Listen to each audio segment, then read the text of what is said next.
بسم الله الرحمن الرحيم. مشاهدينا الكرام في كل مكان، السلام عليكم ورحمة الله وبركاته. أهلا بكم وأحداث الجولة 19. هنا لقاء يجمع الميناء بضيفه القرمة صاحب المركز 16. الميناء برصيد 20 نقطة يواجه القرمة صاحب المركز 15 ب 21 نقطة. السفانة اليوم في ضيافتهم صقور الغربية في مباراة هي مفيدة للطرفين. إن حقق الفوز فإن فاز الميناء سيصل إلى المركز 13 مؤقتا بدلا من الكهرباء ويبتعد عن القرمة، وأيضا إن فاز القرمة سيصل إلى المركز 12 مؤقتا ب 24 نقطة وسيبتعد عن فريق الميناء. هنا بعد خيبة الأمل الكبيرة والخسارة في الجولة الماضية أمام نوروز ب5-1 على عبد الزهرة كابتن الفريق، أمام أنظار هذه الجماهير العاشقة للسفانة من أجل إصلاح السفينة، من أجل عودة السفينة إلى أن تكون جارفة مرة أخرى. اللقب الذي وصل في السبعينيات إلى الآن يشتاقون إلى تلك الأيام.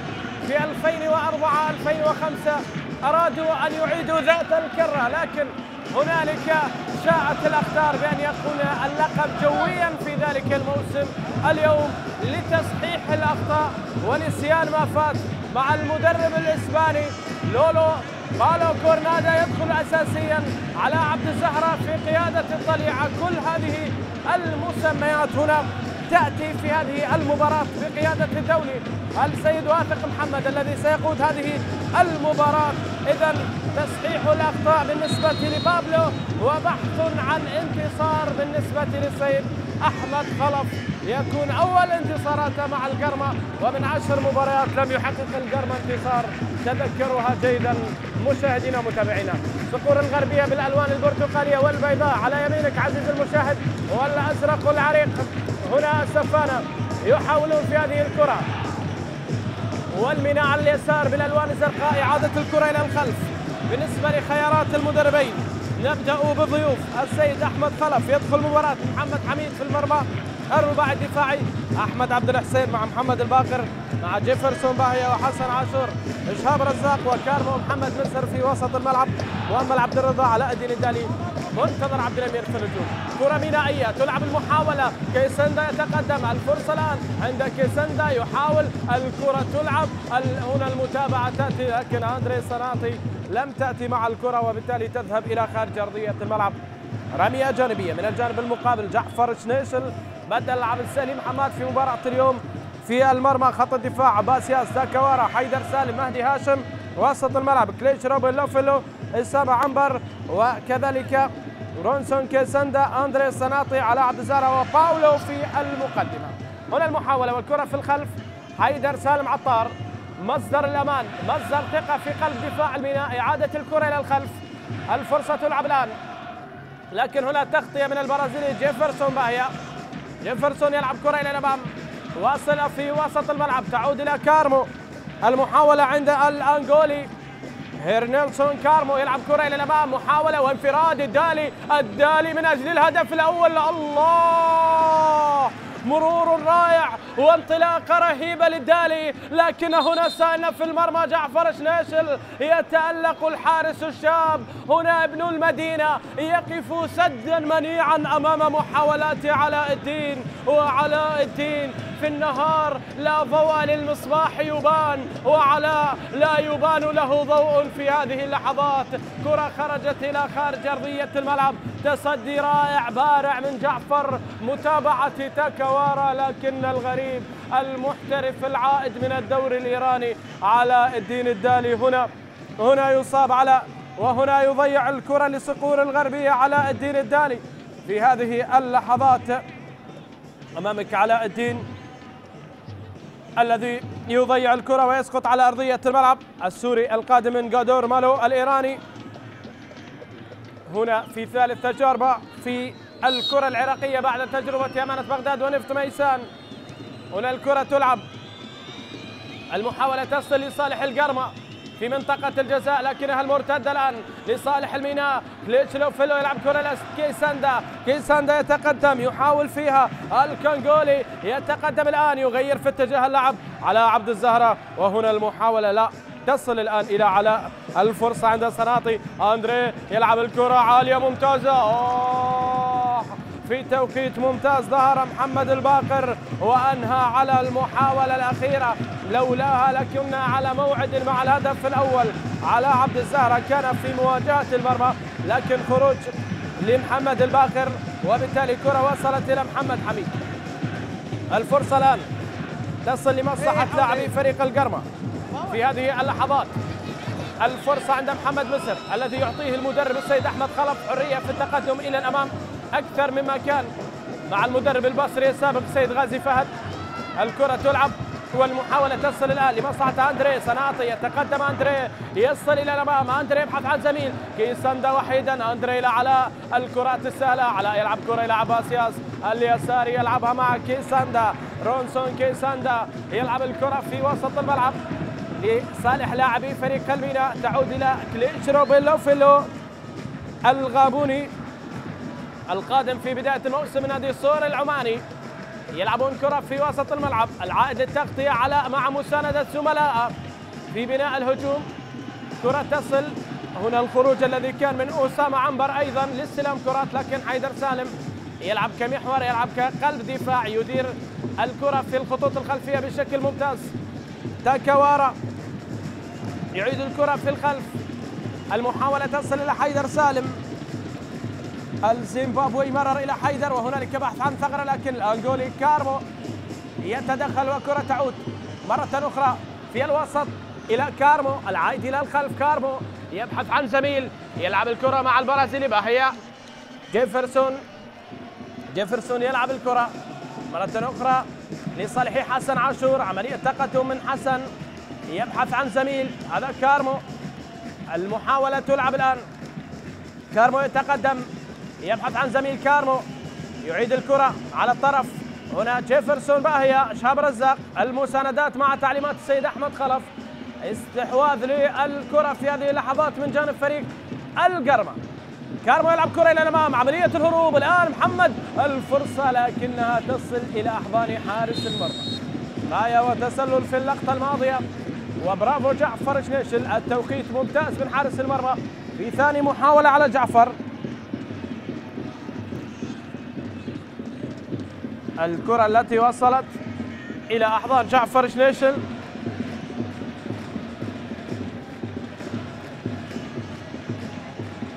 لاحظوا الكرة والأوفسايد الواضح في اللقطة الماضية على مؤمل عبد الرضا، والكرة وصلت إلى أحضان حارس المرمى.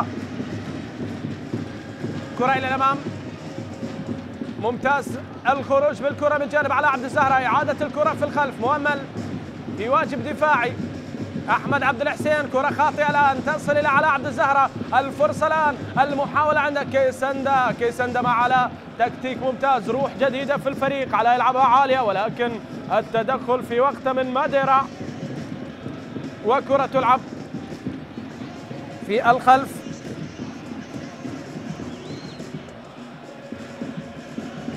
لصالح نادي الميناء.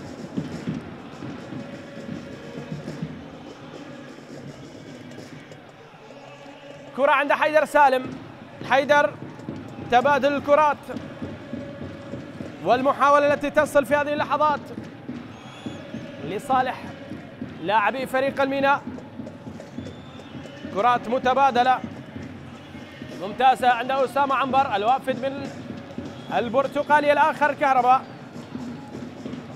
محاولة وكرة تنقل لصالح لاعبي فريق الميناء. كليتشلوفيلو تقدم في هذه اللحظات لمهدي هاشم، إعادة الكرة في الخلف، روبن لوفيلو يعيدها كليتش، الغابوني في الخلف عند حيدر سالم، مصدر أمان حيدر سالم ضمن أخطاء بابلو في المباراة السابقة الواضحة، إخراج حيدر سالم في توقيت الهدوء، وبعد ذلك تأتي ريمونتادات والفراغات في دفاعات الميناء. ممتازة الكرة تصل إلى كورنادو، الفرصة عند كيساندا ولكن محمد حميد كلف له على كرة وصلت إلى أحضان محمد حميد، كرة إلى الأمام، تلعب المحاولة ولكن تمر إلى خارج أرضية الملعب. في هذه اللحظات الكرة تصل إلى خارج أرضية الملعب، تلعب سريعة لصالح لاعبي الميناء. عملية التقدم في هذه اللحظات لصالح السفانة، ضغط موجود من كيسندا، واثق محمد قريب يشير إلى مخالفة على كيسندا في هذه اللحظات. هنا كيسندا يأخذ الضوء الأخضر للمشاركات باستمرار. السيد أحمد خلف الواضح أمامكم في ثاني مبارياته، تعادل في الجولة الماضية مع الكهرباء بهدف لكل فريق، باحثا عن أول انتصار لأحمد خلف مع الكتيبة البرتقالية، فريق نادي القرمة الذي يمثل محافظة الأنبار في دوري نجوم العراق. تلعب الكرة، المحاولة تصل بشكل ممتاز للاعبي القرمة، قطع ومؤمل يلعب الكرة مع شاب، عملية التمرير، مثلثات على الخط ما بين لاعبي القرمة، تاكا وراء زيمبابوي يقطع وكرة إلى مؤمل عبد الرضا، هذا مؤمل، والمحاولة تلعب لصالح لاعبي فريق نادي الميناء. إعادة الكرة للخلف مرة أخرى، تاكا وراء في الخلف مع جعفر شنيشل، طرب جمهور السفانة في أصعب الأوقات، في أصعب الظروف. جماهير الميناء حاضرة موجودة في المدرجات لمساندة فريقها، الفريق المعشوق، هذه الأمة التي تقف خلف هذا الفريق. وفي السراء والضراء جمهور الميناء حاضر. إعادة الكرة في الخلف، إذا قاعدة جماهيرية ليست بالقليلة في الأنبار للقرمة. 10 دقائق تمر، محاولة للدالي لم يكتب لها نجاح، والآن كرة تلعب إلى الأمام ممتازة إلى محمد مزهر، لكن ضاعت ما بين محاولة مزهر وصافرة أخرى تأتي من جانب حكم المباراة. هذا منتظر عبد الأمير الوافد حديثا من سرب النوارس بعد أن رحل حسني إلى الزوراء.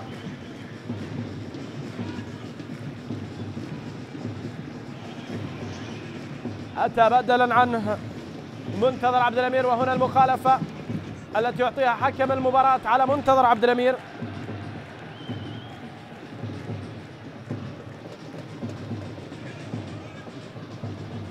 كرة في الوسط تلعب الآن،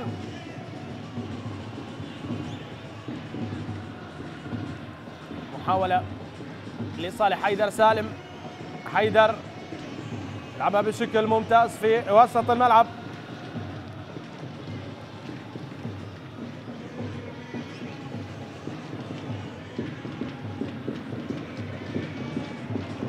الفرصة في الخلف،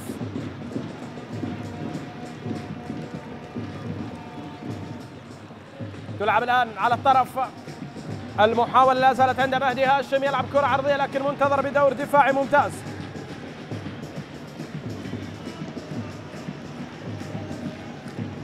منتظر عبد الأمير بالدور الدفاعي وكرة إلى خارج أرضية الملعب في هذه اللحظات. سيد أحمد خلف، تجارب كبيرة مع الطلبة والنجف، القوة الجوية ونفط ميسان مع الديوانية وبغداد وأربيل. هذه المحاولة تلعب الآن من أندري صناطي، ركنية على يسار محمد حميد. أول الأهداف للسفانة قد تكون من هذه الكرة الثابتة، خروج محمد حميد بشكل ممتاز، يلعب كرة ومخالفة للزميل السابق في كرة الشرطة علاء عبد الزهرة، تدخل على محمد حميد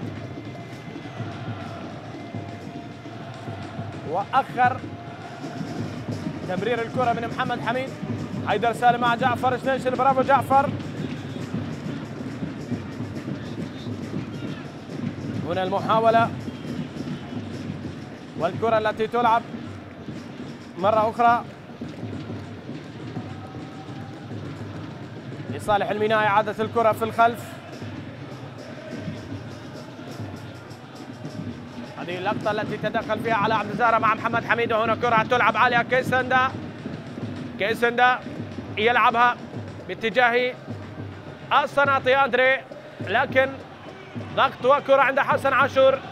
يلعب المحاولة باستلام ممتاز من منتظر لوفيلو، لاعب ارتكاز رائع جدا. لوفيلو هذه المراكز الميناء جيد في انتداب هكذا لاعبين، يعني انتدب لنا عبد المجيد ابو بكر الرئه الثالثه في الشرطه، لاعب ممتاز. الان لوفيلو يقدم مستوى مميز مع الميناء. هنا محاولة، تلعب الكرة عالية إلى الأمام، واصلة بالرأس لصالح لاعبي نادي الميناء. ياس يكسب رمية جانبية في هذه اللحظات. كرة من الجهة اليسرى لنادي الميناء.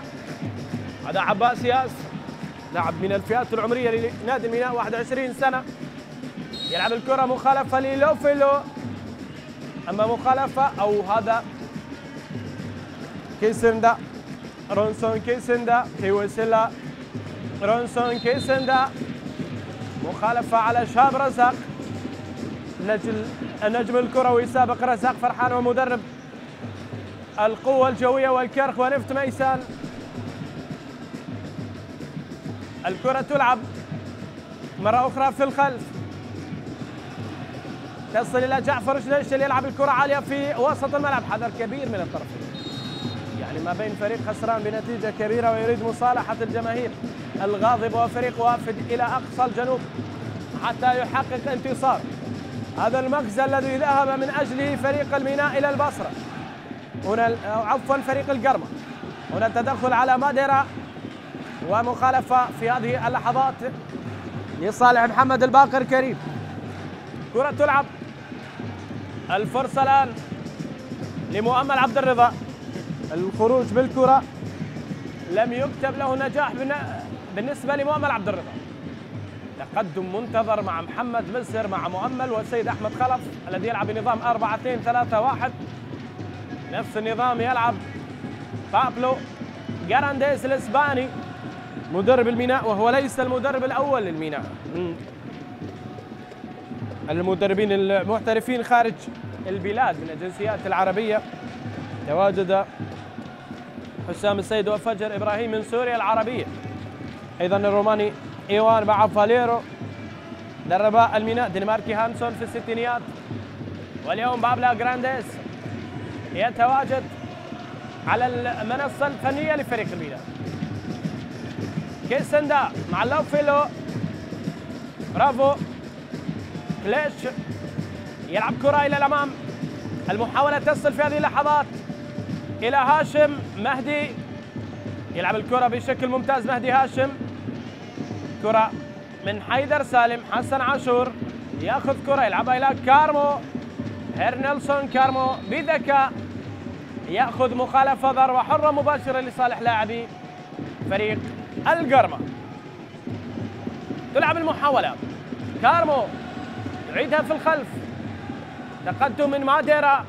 محمد يلعب كرة إلى شهاب رزاق، شهاب يلعب محاولة مع اللاعب جيفرسون باهية. هذه لقطة علاء التي تدخل فيها على كارمو بذكاء، سقط كارمو لأنه مضغوط بشكل كبير. كارمو من 4 لاعبين تقريبا في اللقطة الماضية. مراقبة وضغط العالي الذي يفرض فريق الميناء على فريق القرمة في اللحظات الماضية. هنا محاولة في الخلف، حيدر سالم عطار يلعب كرة، حيدر مع تاكاورا، جيرالد تاكاورا.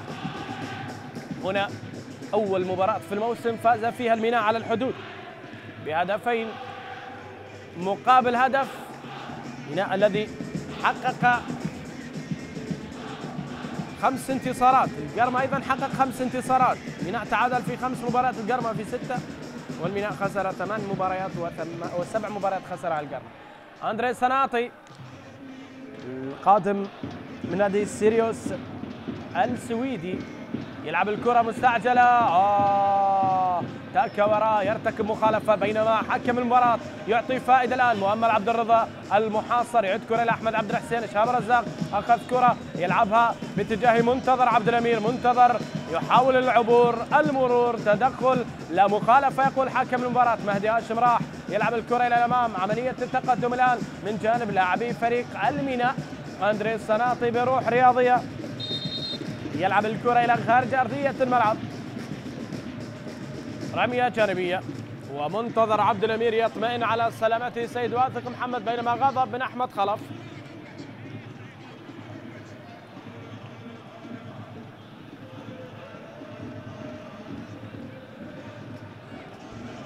هنا التدخل الذي كان من مهدي هاشم.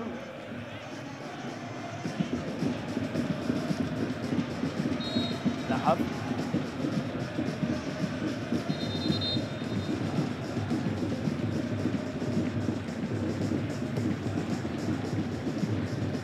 منتظر يتحدث مع دولي السيد واثق محمد، بينما الجماهير العاشقة للكيان الأزرق حاضرة.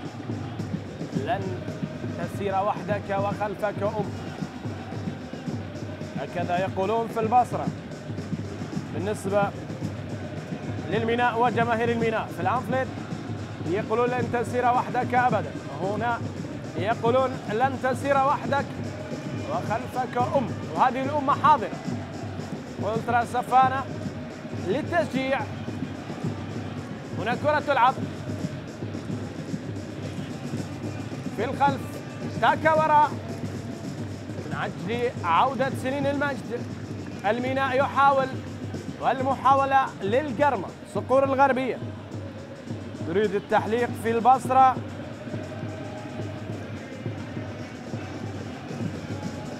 وهذا عباس ياس على التنفيذ.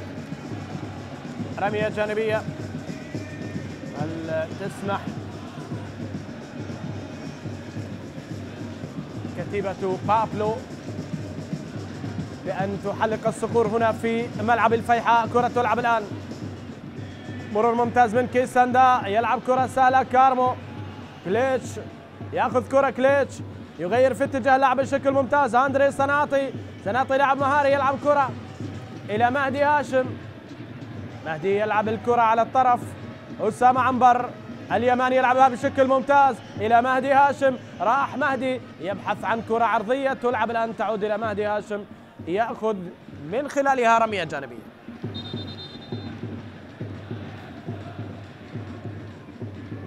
هنا حسن عاشور في تغطية كان على مهدي هاشم. لاحظ تدخل كارمو على أسامة عنبر الذي أصيب لكن قرر أن يمرر. لاحظ مخالفة واضحة على كارمو وأسامة. أحمد عنبر يعاني من إصابة. اليماني من اليمن سعيد آخر من حط الرحال كان ناصر محمدو.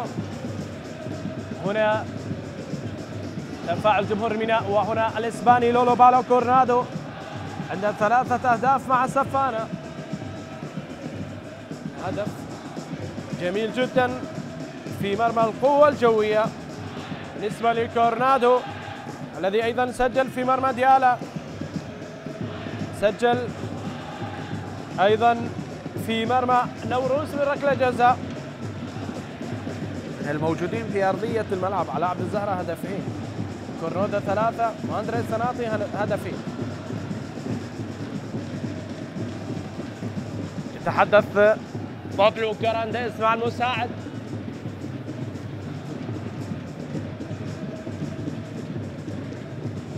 وبالسلامة لأسامة أحمد عنبر الوافد من الكهرباء في فترة الانتقالات الشتوية. لاعب الدولي اليمني كان قد تواجد في خليج 26 في الكويت.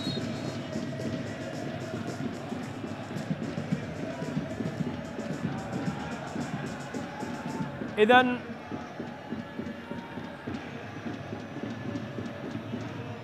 مهدي هاشم يلعب الكرة، ممتاز مهدي، مرور رائع، عالية إلى خارج أرضية الملعب كرة مهدي. هنا السيد أكرم علي مساعد الحكم الأول، مساعد دولي من الحكام المميزين.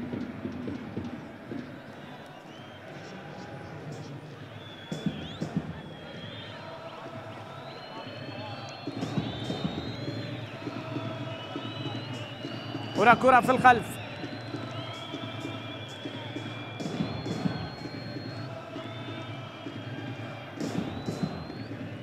شاب في الخلف، عملية تحضير لمرور لعبور ماديرا.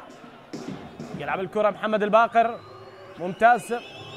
الكنترول كان من مؤمل عبد الرضا، يلعبها مع محمد مزهر. هنا كرة تلعب، الله،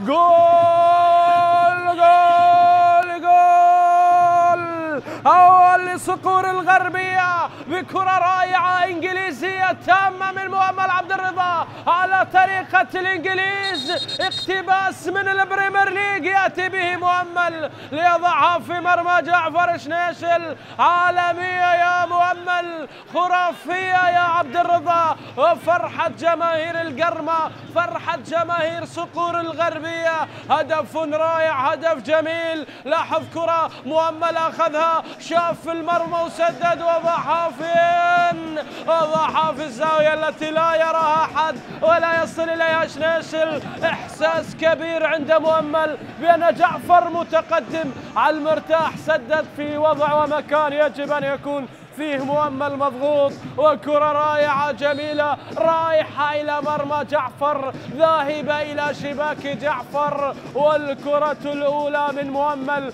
مباشرة في الشباك. العائد من الاحتراف يضع أول الأهداف، يضع أول اللمسات، ويحيي مدربه أحمد خلف. هنا كرة ومحاولة وهدف جميل جدا لمؤمل عبد الرضا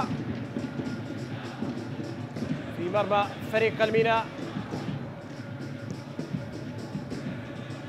تلعب المحاولة مرة أخرى إلى الأمام.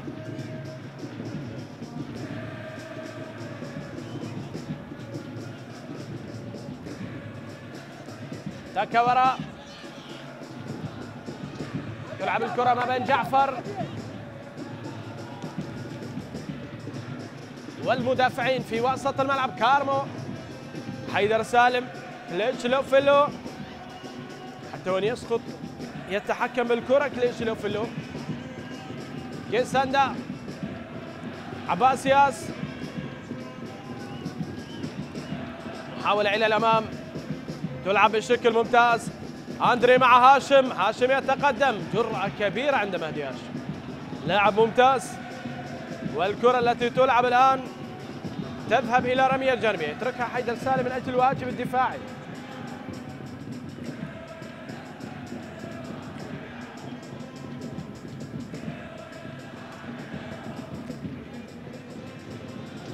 كرة في الخلف عند الميناء، لوفيلو، أو هذا كيسندا إلى لوفيلو في هذه اللحظات، يبحث عن الأقرب لكن يفضل يلعب كرة خلف الدفاعات القرمة، والمحاولة تذهب مباشرة إلى ضربة مرمى عند محمد حميد. هذا حارس صقور الغربية محمد حميد. تطلعات من السيد أحمد خلف على انتصار أول، وفرحة القلة الحاضرة من جماهير نادي القرمة. أمامك عباس ياس، مدافع اليسار، وهنا كرة تلعب إلى الأمام. اللحظة التي يذهب فيها مؤمل عبد الرضا خلف علاء الدين الدالي لينتظر كرة من رأس الدالي، تشعر بأن تعليمات واضحة من المدرب، أن الطويل يذهب باتجاه الكرة والآخر يذهب باتجاه الكرة المعاكس. لعب كرة مباغتة، هنا محاولة تلعب لكن قراءة في وقتها من ماديرا، مدافع جيد، بدايتها كانت مع القوة الجوية محمد الباقر الكريم، رحل في تجربة إلى الديوانية، بعد ذلك عاد إلى الصقور، وفي هذا الموسم قرر أن يترك القوة الجوية ويتجه صوب القرمة. إعادة الكرة ورمية جانبية تلعب في الخلف مرة أخرى. أسامة أحمد عنبر يلعبها إلى مهدي هاشم، مدافع يمين رائع جدا في تشكيلة الميناء مهدي هاشم. واثق محمد يشير إلى مخالفة لصالح مهدي هاشم. مهدي بالرقم 66 لاعب شاب، لاعب رائع. هنا واثق محمد،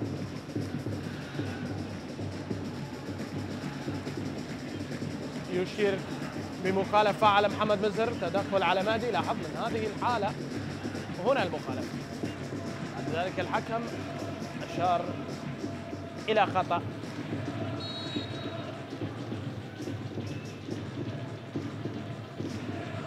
أندري صناطي يلعب كرة عالية رأسية من جيفرسون.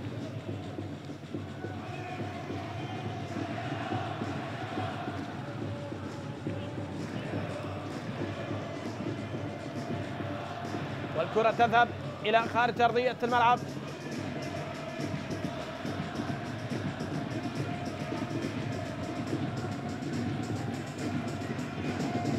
ركنية ثانية الميناء عند أندري صناطي، يلعب الكرة عالية في منطقة الجزاء، لكن تدخل من البرازيلي والسقوط مزدوج في هذه اللحظات. حكم المباراة يضطر لإيقاف المباراة.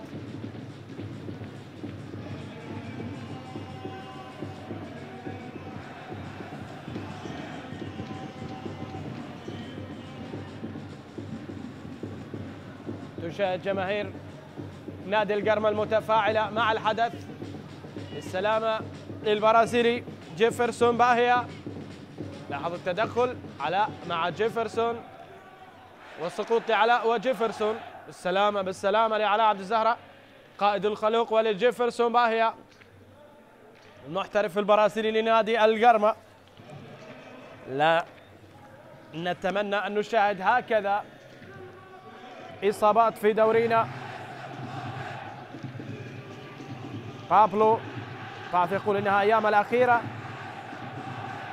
على رأس الهرم التدريبي لنادي الميناء.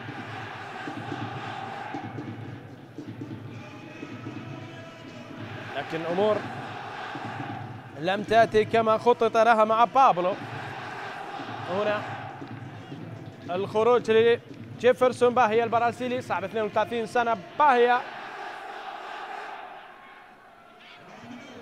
وكرة تلعب من الخلف. عباس ياس إلى الأمام، يلعبها بشكل ممتاز باتجاه على عبد الزهراء، ولكن محمد حميد خرج. عباس ياس لعب كرة بفكر عالي باتجاه على عبد الزهراء، لكن المحاولة وصلت إلى حارس المرمى محمد حميد. هنا محمد حميد فرحان،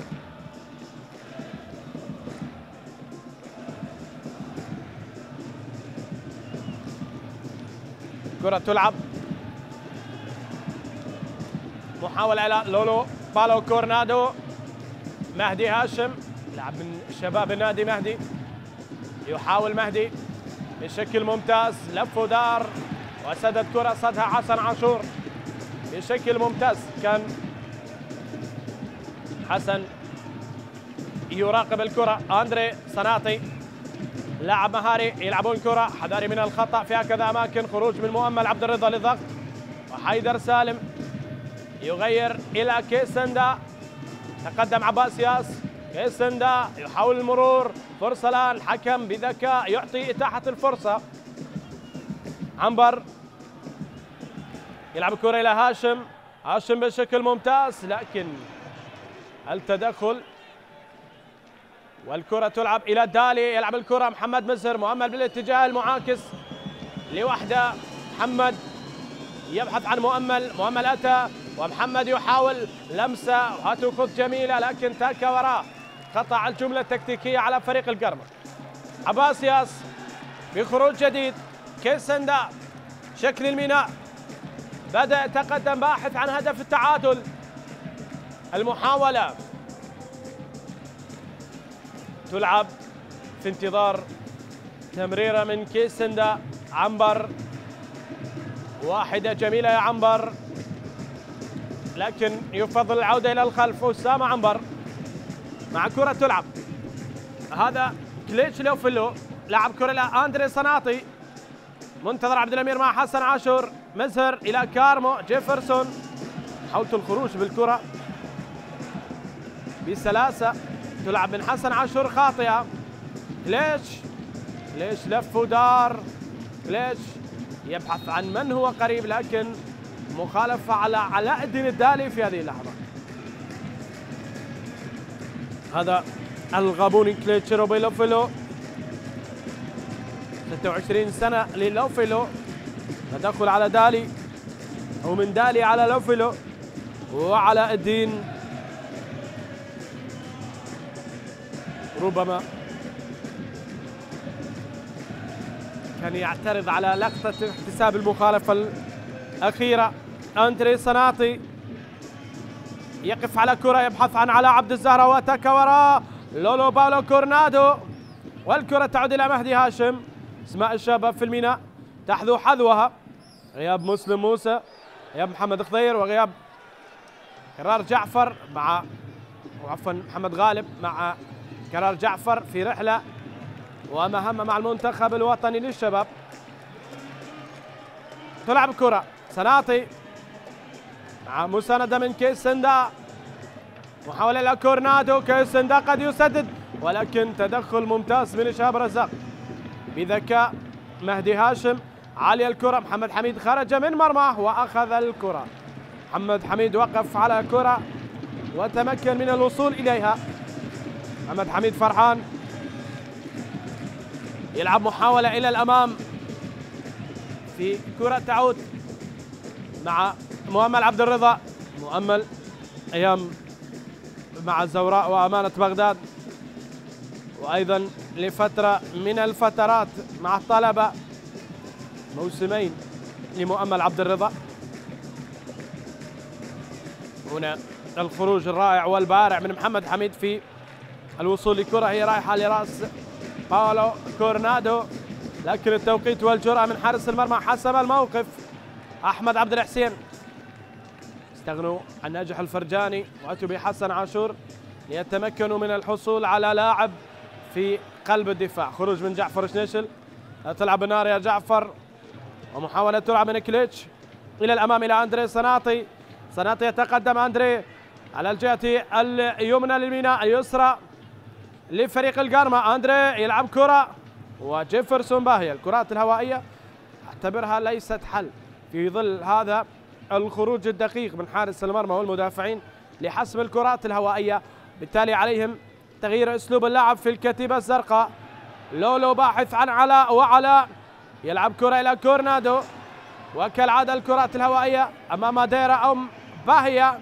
وكارمو يلعب الكرة بشكل ممتاز. المحاولة الآن، لكن جعفر شنيشل خرج وأبعد الكرة. قراءة ممتازة من كارمو، لكن جعفر الأذكى والأدهى في اللقطة الماضية. بابلو لا زال يعطي التعليمات، وجعفر شنيشل المسؤولية الكبيرة لهذا الحارس الذي اعتمد عليه حسن أحمد بشكل كبير في الموسم الماضي. كارمو يقطع، أندري صناطي يأخذ مرتد الآن. أندري يبحث عن فراغات، يمر بشكل ممتاز، لاعب مهاري. كارمو تدخل على الكرة، يقول واثق محمد، بينما مرتد الآن في حرب المرتدات. الكرة عند منتظر عبد الأمير. عبد الأمير يعطيهم حل، يلعب كرة إلى مؤمل، للثاني قادمين، للثاني ينتظرون، والكرة إلى محمد مصر. لا زال الخطر برتقالي للصقور الغربية. محاولة عند محمد، محمد يبحث عن زميل، يمرر الكرة إلى منتظر، منتظر يبحث عن مرور، عن فراغات، عن مهارة، ولكن يعيد الكرة إلى كارمو. عاد الآن فريق الميناء، ما بين ترك من لاعبي الميناء وعدم تركيز ومحاولة استغلال لمحمد مصر. كاد أن يأتي هدف أخير أو هدف ثاني في اللقطة الأخيرة.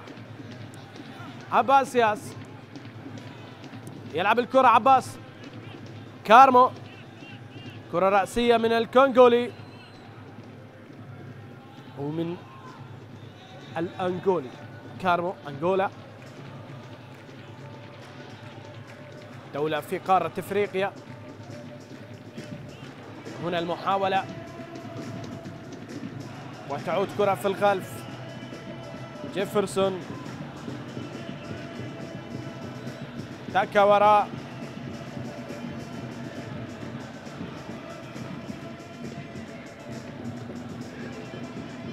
كرة في الخلف. ومحاولة تلعب الآن.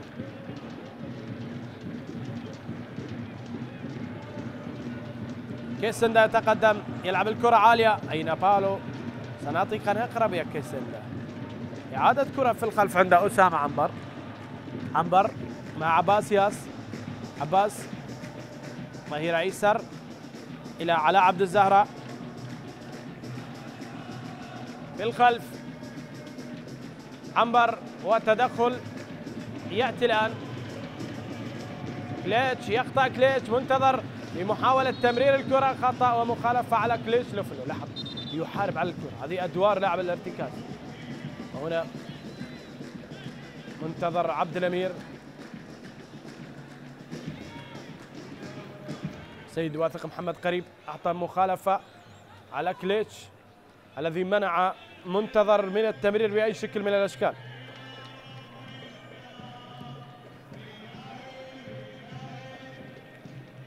هتافات جماهير الميناء مستمرة، مساندة منتظرة، وهم على الحين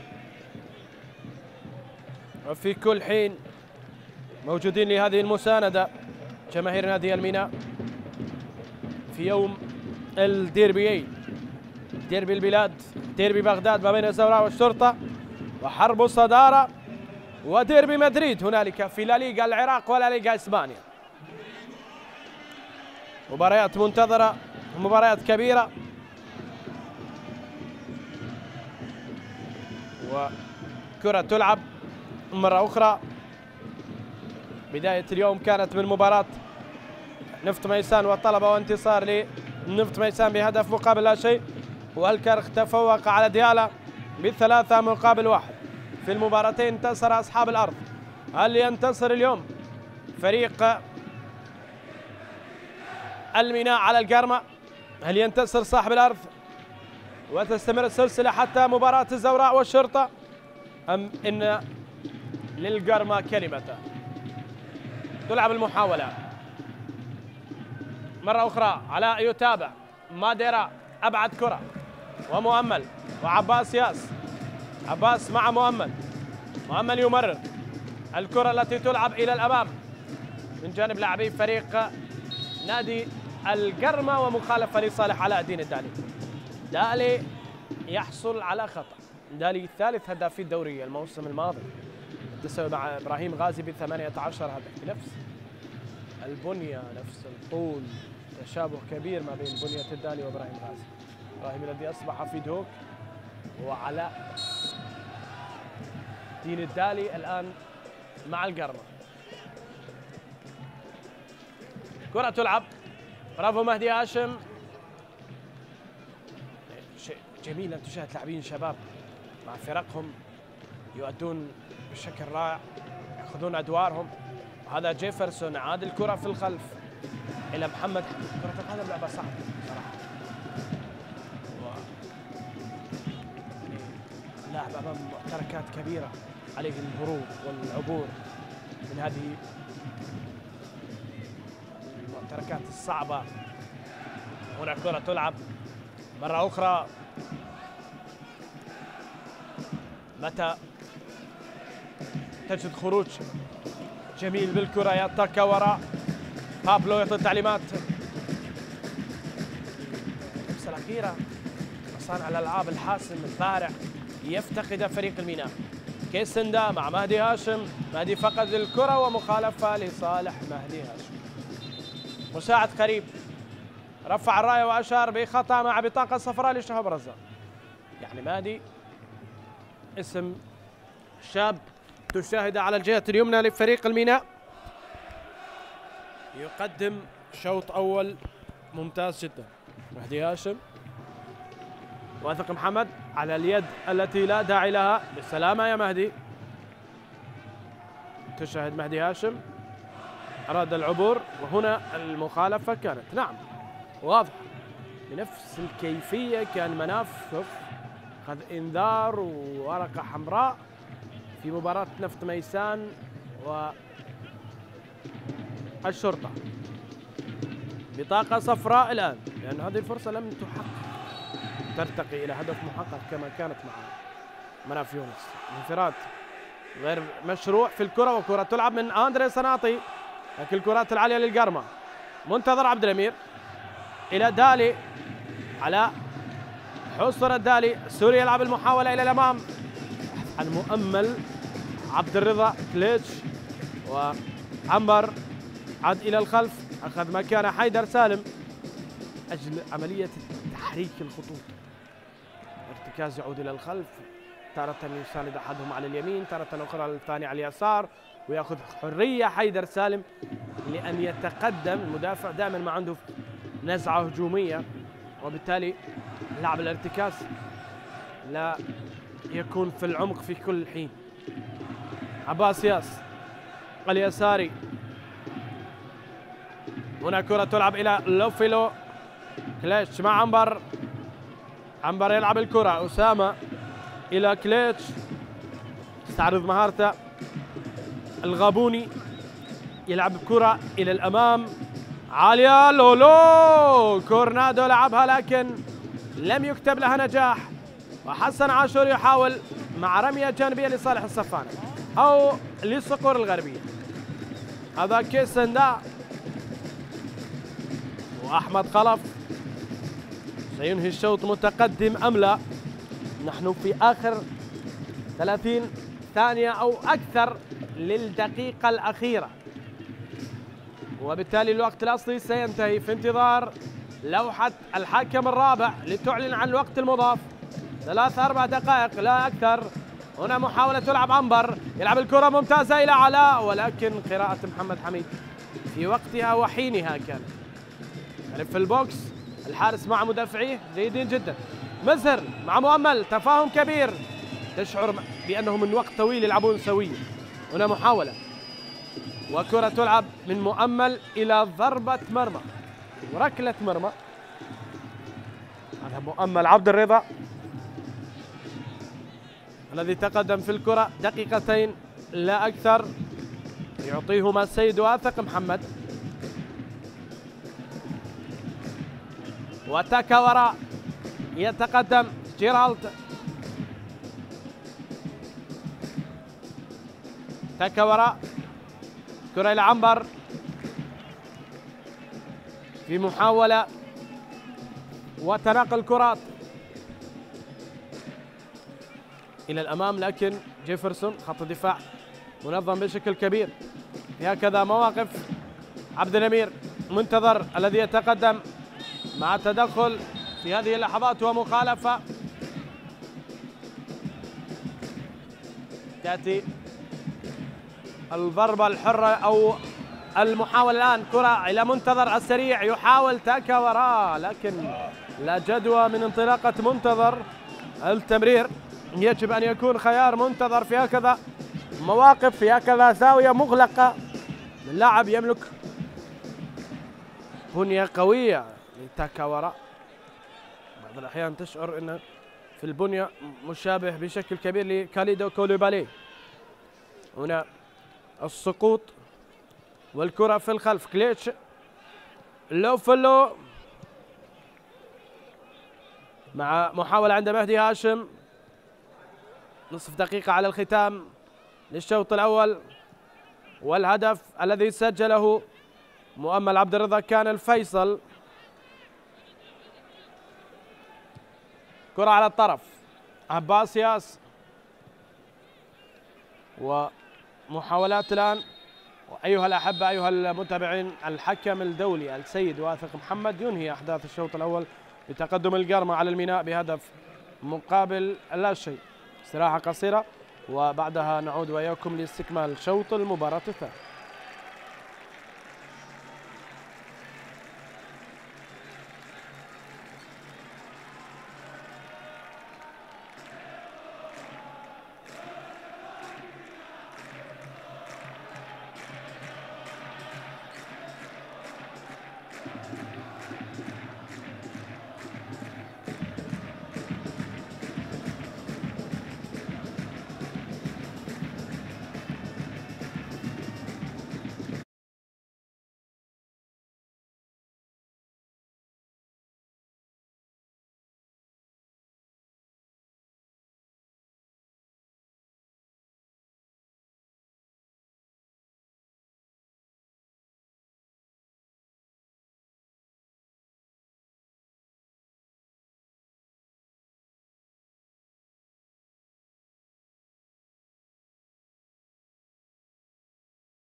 الكرة في مرمى وسام، وضعها على يمين حارس المرمى، جعله واقفا لا يتحرك من دون ردة فعل، وعثمان خطف كرة. لاحظ هنا سرق الكرة من أمام المدافع النيجيري، من نيجيري إلى نيجيري، وهدف في مرمى ديالا، هدف أول لنفط ميسان.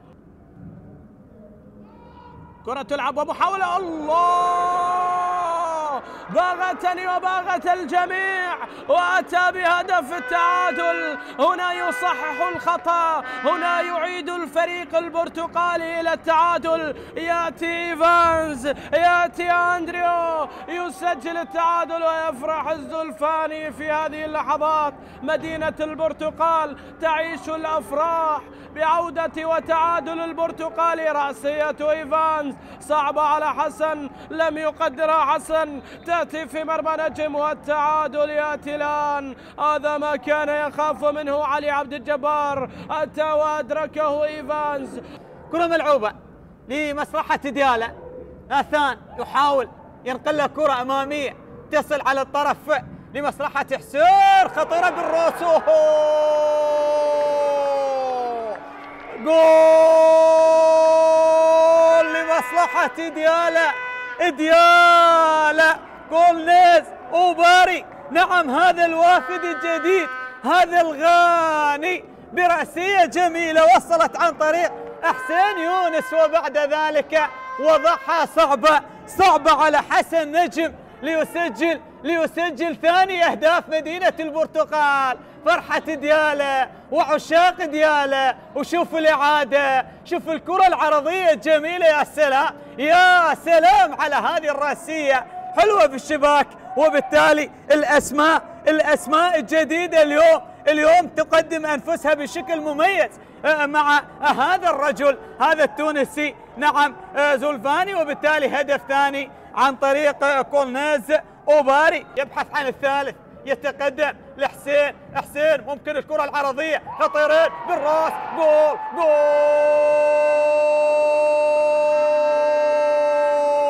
جول ثالث لديالا عن طريق مؤيد أو مصطفى مؤيد. نعم، يسجل ثالث الأهداف لمصلحة ديالا في هذا التوقيت. وبالتالي أحبتي الكرام، ديالا يتفوق على نفط ميسان في شوط المباراة. شوف الإعادة، شوف الرأسية، يا سلام يا سلام، تمركز جيد رائع جدا. بالتالي صعبة على حسن، ويسجل عن طريق عرضية حسين يونس، لذلك يضيف ثالث الأهداف لمصلحة ديالا. تمرير هجوم الآن الكاميروني،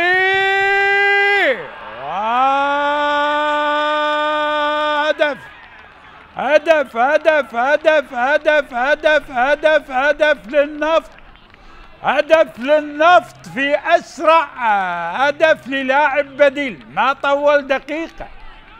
رامسيس الكاميروني بأسرع هدف لي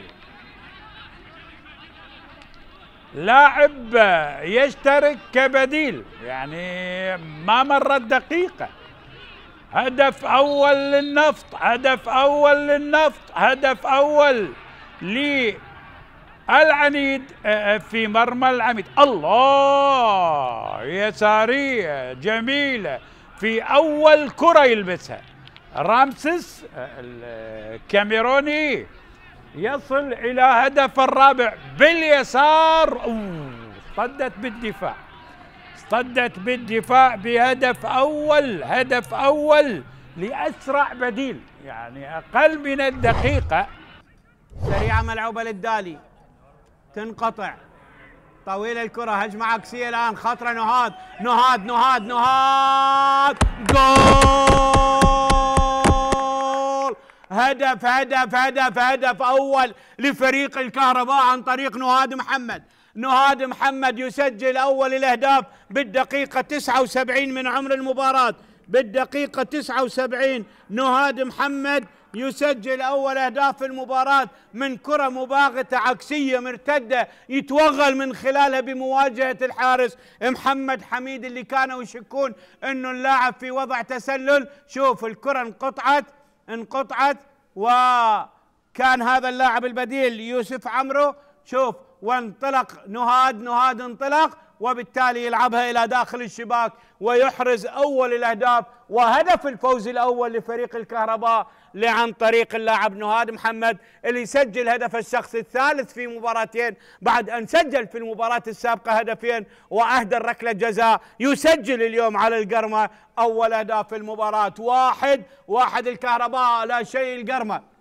واحد الكهرباء لا شيء القرمة. خلونا نتأكد ونشوف. الدالي على التنفيذ.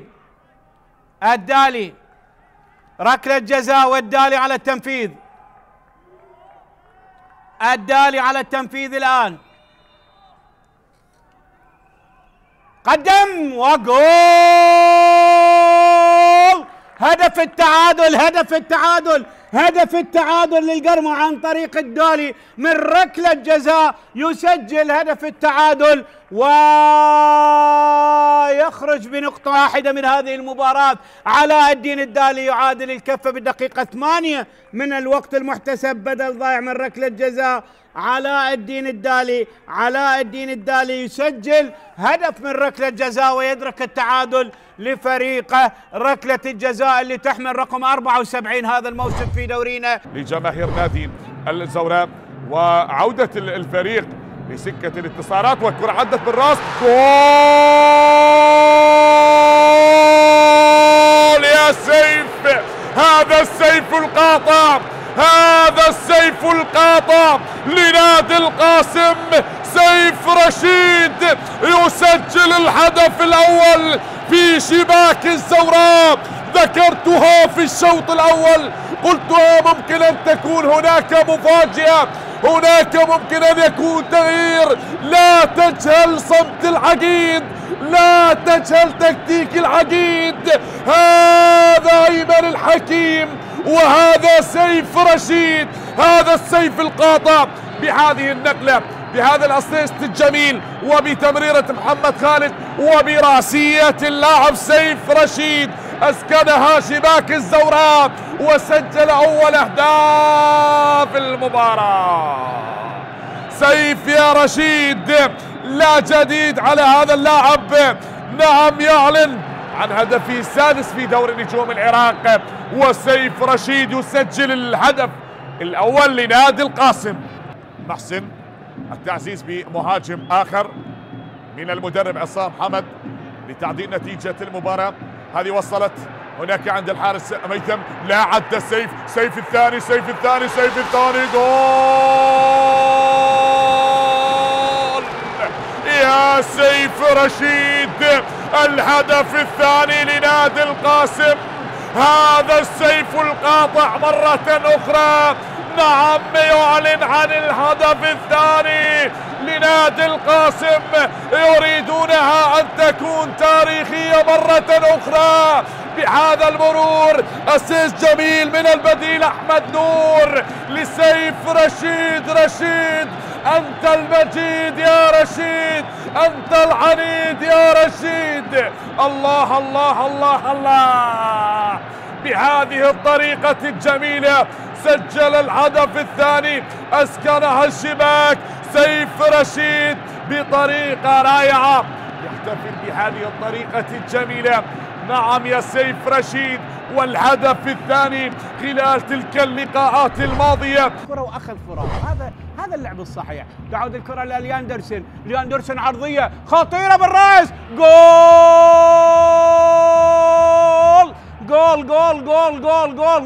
كريست يسجل اول اهداف المباراة بالدقيقة 55 من عمر المباراة. كريست يسجل اول اهداف المباراة بكرة عرضية ملعوبة من الياندرسون يستقبلها كريست كريستي يسجل أول الأهداف وهدف الشخص الثالث بعد أن سجل في شباك الميناء والشرطة.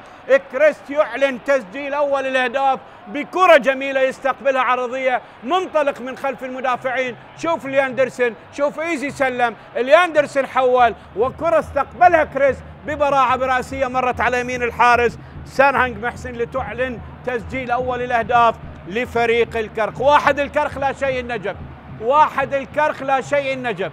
مرت تطمت بإيد سرهنج لكن عانقت الشباك، ارتقاء سليم، جم رائع، ولكن مرت الكرة على يمين الحارس سرهنج محسن لتعلن تقدم الكرخ بأول الأهداف. واحد الكرخ لا شيء نادي النجف. على ذكر المواجهات، هذه المواجهة رقم 43 بين الناديين، 42 مواجهة سابقة، 20 للنجف 8 للكرخ. أحمد بعد ذلك الكرة ملعوبة الآن لمروان، مروان لأسو، أسو أسو أسو، الله، جول لنوروز، هدف لنوروز، هدف جميل، هدف جميل وهدف رائع، هدف جميل وهدف رائع بمتابعة جميلة لمروان حسين. يعود للأيام الجميلة، يعود للأيام الخوالي. مروان بذكريات السنين، مروان بذكريات الأيام الجميلة، يعود الآن ويسجل 8 أهدافه من خلال هذا الموسم. ولكن برافو، يوه يوه يوه يوه على تسديدة السورستم، سدد الكرة، سدد الكرة، والمتابعة الجميلة والمتابعة الرائعة من المهاجم الممتاز الخبرة الذي يتابع ولا ييأس من خلال الكرة الماضية. تابعها صح وحطها صح بعد ما كان الإبعاد من قبل حارس المرمى، الإبعاد ما كان بالتمام والكمال، الإبعاد ما كان بمسافة بعيدة، وبالتالي وصلت للاعب مروان حسين اللي الكرات الثابتة، الكرة تنفذ والضربة الرأسية خطيرة، جول، جول ثاني منو غيره، الهداف، الهداف منو غيره مروان حسين. الله الله على مروان، الله على مروان في الشوط الأول يقدم نفسه بأفضل ظهور. سجل سجل سجل الثاني، سجل الثاني ويتقدم بالهدف الثاني لنوروز. شوف الإعادة كذلك السو برأسية وبمتابعة، شوف المتابعة، يا سلام يا سلام، حلوة حلوة حلوة، روعة روعة روعة روعة. نوروز، كلاوديو، مارادونا بكرة عالية ترسل للأمام، إبعاد رأسية، جول.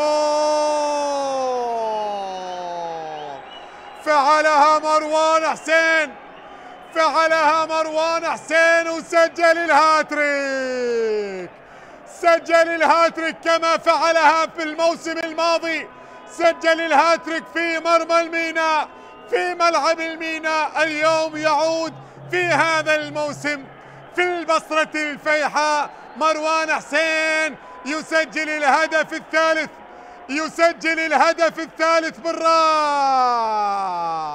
الله الله الله الله الله الله على ثلاثية مروان، الله على الهاتريك للمرة الثانية في مرمى الميناء وللموسم الثاني على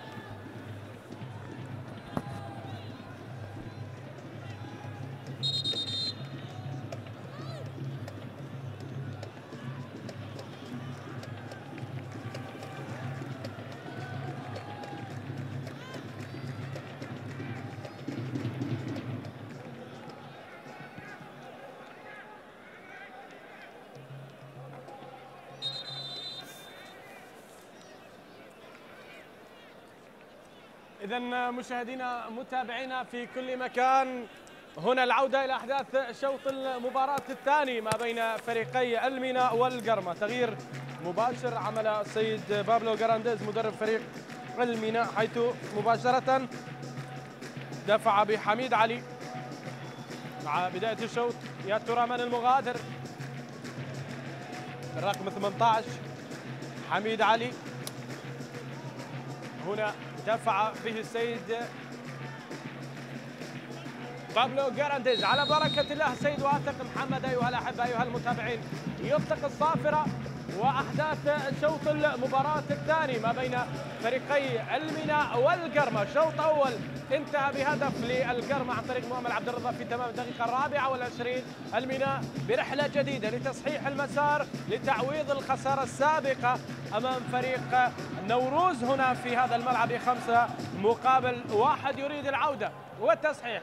إذا مهدي هاشم يغادر، يشترك مباشرة اللاعب حميد علي. تلعب محاولة وكرة تصل مرة أخرى إلى محمد مزهر. محمد الذي يبحث عن زميل قريب إلى دالي. علاء بكرة تلعب إلى حسن عاشور مباشرة إلى صاحب الهدف مؤمل. يلعب الكرة لكن الحكم يقول هنالك تسلل، بالتالي واثق محمد يشير إلى وجود التسلل. هنا أصوات جماهير الميناء، هؤلاء المشجعين الذين يضغطون على نفسهم كثيرا ويتحملون كل الضغوط ورغم الظروف إلا أنهم يواصلون الحضور والمساندة من أجل الشعار والكيان الذي يتنفسه ويحبه هذا العاشق. لا يا ترى لابد من أن يجازى بتحقيق نتائج جيدة على الأقل تجعل البسمة واضحة على محيا هذا العاشق المحب الذي يرى بأن كل ما في حياته جميل عندما يفوز الفريق الذي يعشقه. وهكذا الحال بالنسبة لجماهير الميناء، الجماهير الوفية التي تقف مع فريقها رغم كل الظروف رغم كل الصعوبات، إلا أن عودة السفانة عودة الميناء قيادة الربان ربما يجب أن تتغير حتى يعود كل ما في القافلة إلى المسار الصحيح. وهذا على عبد الزهرة يريد أن يدرك التعادل لكن لا تكتب لعلاء هذه المحاولة وهذه الهجمة. رأسية من حيدر سالم. عطار يلعب كرة، تدخل من هشام، مخالفة لكن الحكم يعطي استمرارية في اللعب. هنا أندري سنابي يلعب كرة إلى الأمام. كيساندا رونسون. كيساندا يتقدم يحاول ويبحث عن زميل إلى عنبر. عنبر مع كيساندا. كيساندا الكونغولي عالية من كيساندا لكن جيفرسون ممتاز كالعادة غلق المنافذ أمام كل الكرات العالية التي يلعبها فريق الميناء. هذا هو الحال بالنسبة لدفاعات فريق القرمة. خطأ من إكليش تعود بمرتدة الآن لصالح القرمة. منتظر مع مزهر يحاولون. مزهر حميد علي البديل. هذا حميد الذي طرد في مباراة الكهرباء، المباراة التي كان يتقدم فيها الميناء بهدف، بعد ذلك انقلبت الموازين بسبب حالة الطرد. عوقب من الإدارة أن اللاعب لم يكن لديه حرص على المباراة ولم يعمل تقديرات في التدخل الذي يعتبره النجوم لا داعي لذلك التدخل. كيساندا يتقدم. ممتازة المحاولة إلى لولو بالو كورنادو لكن لم تصل إلى الإسبان. وصلت إلى محمد حميد حارس مرمى فريق القرمة. هنا المحاولة إلى حسن عاشور حيث الوصول وحيث الكرة شهاب رزاق. جيفرسون منتظر نفو دار ذهب إلى الأمام، قرر أن يمرر إلى محمد مزهر الذي يبحث عن كارمو. كارمو قريب مع أحمد عبد الحسين إلى محمد مزهر. تمرير الكرات وكليتش يتدخل ومخالفة تأتي في هذه اللحظات. ضربة حرة مباشرة في وسط الملعب لصالح فريق القرمة. هذا كليتش. وهنا المحاولة إلى كارمو الذي يعيدها إلى الخلف. ماديرا. محمد الباقر مع جيفرسون. هنا كليتش يتدخل. شاب يطلب كرة في فراغ مؤمل عبد الرضا صاحب الهدف يعيد الكرة، قد يسدد من هذا المكان. مؤمل يلعب كرة بالاتجاه المعاكس إلى الجهة اليمنى، منتظر يمر من حميد ومنتظر، حوار ثنائي. منتظر أخذ كرة من حميد، يتلاعب بحميد علي. حميد يلعب كرة بالمباشر إلى شاب رزاق مع حسن عاشور. حسن كارمو قريب لكن يفضل إعادة الكرة إلى جيفرسون الذي يعيد المحاولة إلى محمد حميد. علاء يضغط على محمد حميد، زمالة كبيرة ما بين علاء ومحمد حميد في نادي الشرطة، ولا محاولة. والكرة التي تلعب وأجمل الذكريات تبقى موسم 17-18 والبطولة المحلية للشرطة، وهداف الدوري في ذلك الوقت علاء عبد الزهرة الذي حصد لقب الهداف مع الغريمين، مع الذين سيتواجهان اليوم في الديربي مع الزوراء ومع الشرطة. هنا كرة تلعب، كارمو في محاولة في الخلف تعود إلى شهاب رزاق.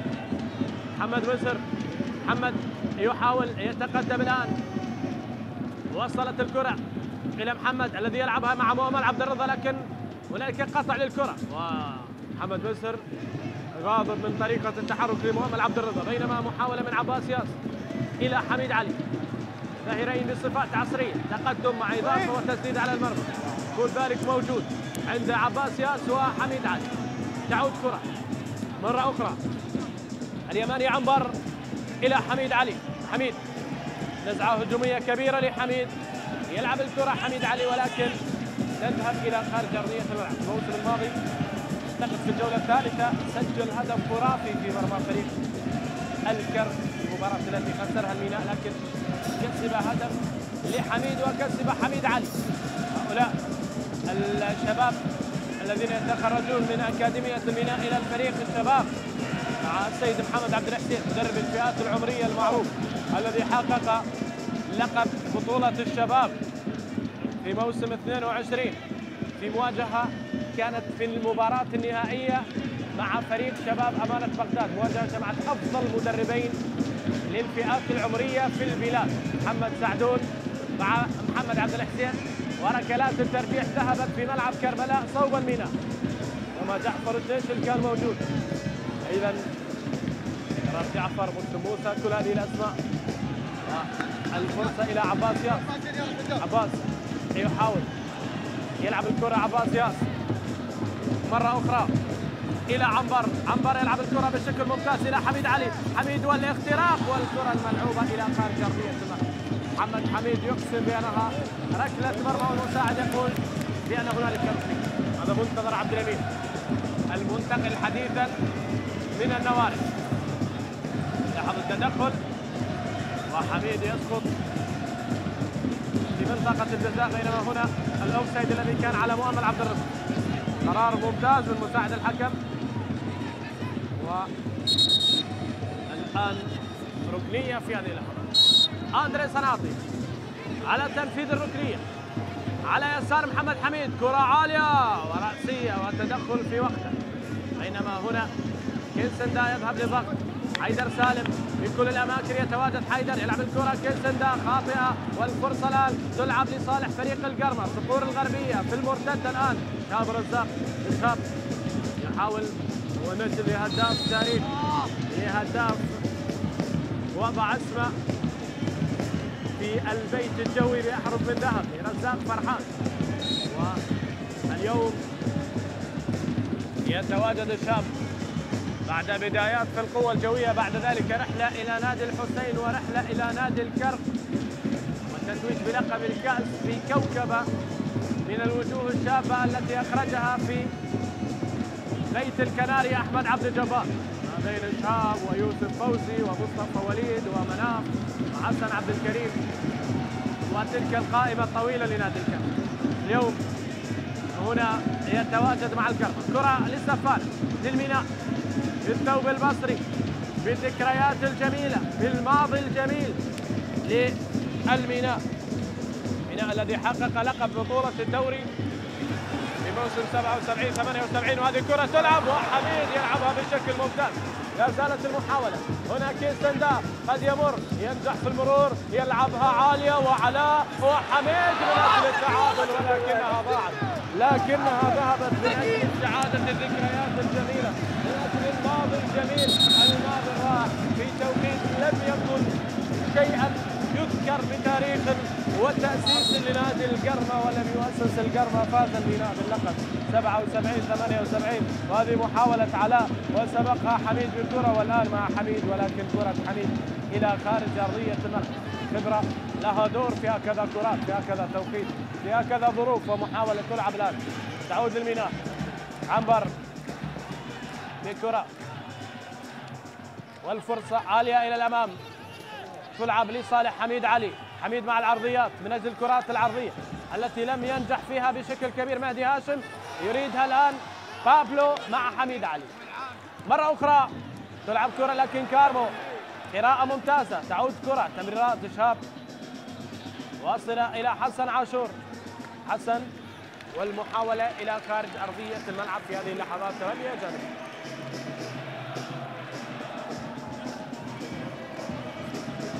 ظهير اليمين البديل حميد علي. فرصة ومحاولة تلعب الآن. لوفلو والمحاولة إلى ياس، تلعب إلى علاء للتعادل. يا علاء بالخبرة، يا علاء، والفرصة لا زالت الآن، ضاعت ما بين صناطي وعلاء، وهنالك مخالفة على ما أعتقد أو أوفسايد في اللقطة الماضية ما بين علاء عبد الزهرة وأندري صناطي. ضاعت الكرة والمحاولة، وذهبت الفرصة على الميناء من أجل العودة. لاحظوا هنا علاء عبد الزهرة لعب كرة، وبعد ذلك الراية أتت بوجود التسلل من المساعد.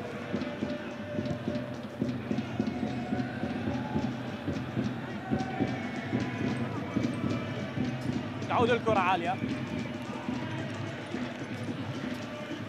هنا يحقق آخر انتصار متى؟ الجولة 12 على نفس نيسان. اليوم نصل إلى الجولة 19 ولا انتصار لميناء مع هذا المدرب الذي يعتبره الجميع لم يعطي إضافة. راح الدالي، راح، ولكن تاكا وراه. جيرالد يتدخل وزيمبابوي يظهر لينقذ المرمى مع خروج خاطئ من جعفر شنيشل. علاء الدالي وتاكا وراه، حوار مشترك انتصر فيه الزيمبابوي على انطلاقة نصر قاسيون. لاحظ كرة جميلة لعبت خلف حيدر سالم، خرج شنيشل، استمرت الكرة وعلاء مع تاكا وراه. الذكاء للزيمبابوي الذي انطلق ومنع الكرة من أن تدخل الشباك. على الكرة مستمرة، يبحثون عن الرؤوس التي تصل بالفانيلا البرتقالية إلى مرمى الحارس جعفر شنيشل. هذه كرة تلعب من حسن عاشور. أحمد عبد الحسين بشكل ممتاز يأتي الإبعاد من ماديرا. دالي عائد من الأوفسايد، لكن الحكم يعطي فائدة حتى تستكمل اللقطة. مؤمل يلعب الكرة مع شهاب. هنا كارمو يلعبها مع مؤمل. الفرصة عند منتظر عبد الأمير. منتظر يلعب الكرة. منتظر في هذه اللحظات ضغط من جانب لاعبي فريق القرمة، وتعود الفرصة والمحاولة. منتظر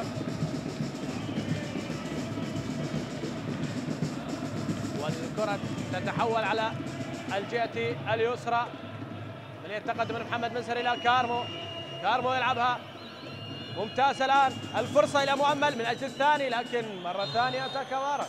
والآن مساعد الحكم يرفع الراية ويقول هنالك أوفسايد.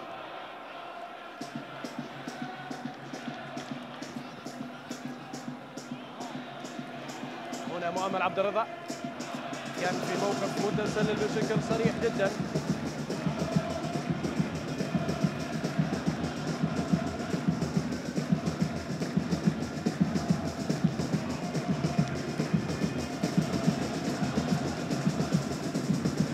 علاء إلى صناطي، يلعب الكرة إلى كيسندا، ممتازة إلى باولو كورنادو. ماذا تفعل يا كورنادو؟ بين تخبطات الإسبان تاهت سفينة المينا. بابلو جرانديز وبابلو كورنادو، ولا منفذ ولا مهرب من الواقع المرير في هذه اللحظة. القرمة أيضا منذ فترة لم ينتصر، آخر انتصارات القرمة كان على نوروز في الجولة السابقة.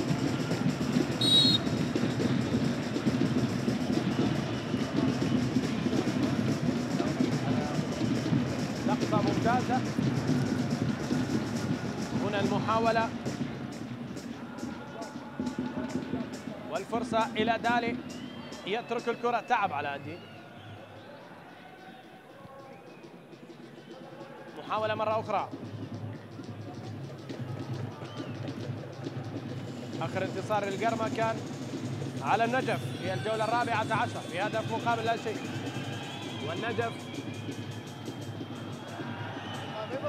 الفريق الذي يظهر في المباريات الكبرى ويختفي في باقي المباريات. هنا محاولة تلعب مرة أخرى إلى ياس عباس، راح كيسندا، راح يا كيسندا، سجل الكرة والكرة إلى خارج أرضية الملعب بعد ساعة من اللعب. فرانسون كيسندا الكونغولي الذي عنده هدف في مرمى النجف، صاحب 26 سنة، لاحظ ممتازة. الكرة كان من الممكن أن ينتظر علاء عبد الزهرة وصناطي، كان يطلب كرة في الاتجاه المعاكس لكن لم يلعب كرة كيسن. هنا المحاولة، يرام تاكا وراء كارمو، مزهر مع منتظر في الفراغات، منتظر يبحث عن سرعة، ينطلق بسرعة، يحاول حميد علي مع منتظر، لاعب كرة ممتازة، وغياب دالي ومؤمل. وهنا يا مؤمل عبد الرضا بلياقة بدنية كبيرة جدا وسرعة رائعة، كان من الممكن أن يلحق بالكرة في آخر اللحظات. تغيير، البابلو يعطي ورقة جديدة، كورنادو يغادر، يدخل مهند عبد الرحيم كرار، يدخل الآن مهند عبد الرحيم كرار يشترك في هذه اللحظات. ثاني تغييرات الوافد من القوة الجوية، مهند الذي لديه 3 أهداف أو 4 أهداف مع الميناء، 3 لمهند مع الميناء، ربما يسجل الآن، ربما مع أول لمسة. الخبير القائد علاء عبد الزهرة يضيع علاء عبد الزهرة، والمحاولة إلى خارج أرضية الملعب. جماهير الميناء غاضبة،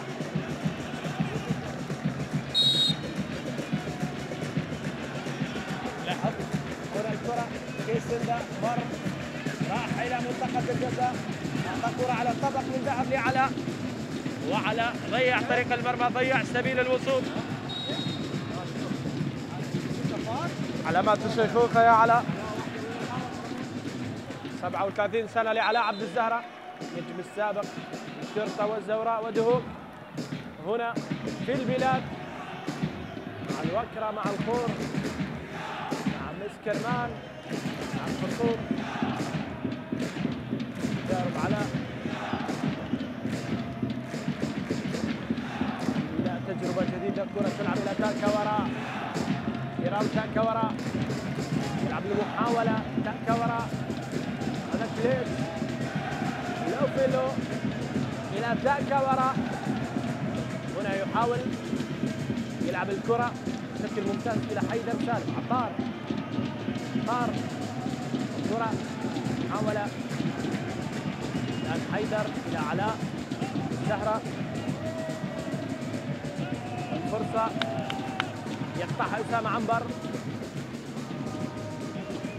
مرة أخرى، يلعبها إلى أندري سناطي يلعبها بشكل ممتاز إلى علاء، هذه ما تضيع، كرة التعادل الآن، والمحاولة إلى حميد، وضاعت هذه الكرة، ذهبت إلى خارج أرضية الملعب. مرة أخرى فرصة لحميد علي، هنا لعلاء، الثانية لحميد، حميد غاضب من التغطية الدفاعية، لاحظ أن يكتفي القرمة بالهدف. من الممكن أن تستمر الأوضاع على هدف. لاحظ كرة علاء التي لعبت وكان من المنتظر وصول حميد الذي يفكر في تسديد مباشر. وهنا شاب يلعب الكرة، شاب كليش يحاول مرة أخرى كيسندا، ضيع الكرة كيسندا، عدم تركيز والمدرب يساند كيسندا. بابلو لا زال مستمر في إعطاء التعليمات، عمل تغيير هجومي وتغيير دفاعي. وهنا مؤمل عبد الرضا، لكن أعتقد السيد أحمد خلف في هذا التوقيت يحتاج إلى التغييرات لتنشيط الخط الأمامي الذي بات قليل الفاعلية. الآن هنا القرمة بدأ يعطي الفراغات والمساحات للميناء. هل يستغلها الميناء؟ مهند عبد الرحيم، الكرة تلعب إلى خارج أرضية الملعب. الذي لم يكن سيء في هذه المباراة، حصل على الكثير من الفرص ولكن لم تستغل. اللمسة الأخيرة غائبة عن الصفارة. هنا المحاولة تلعب من أندري صناطي، ممتاز الكرة والفرصة، ومحمد حميد تكرار ضياع الفرص يستمر عند الميناء. هنا المحاولة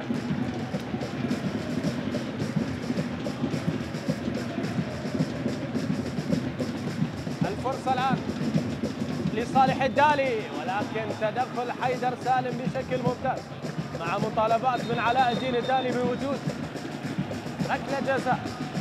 هذا الأمر الذي يحدث. سيد واثق محمد يشير إلى تغيير.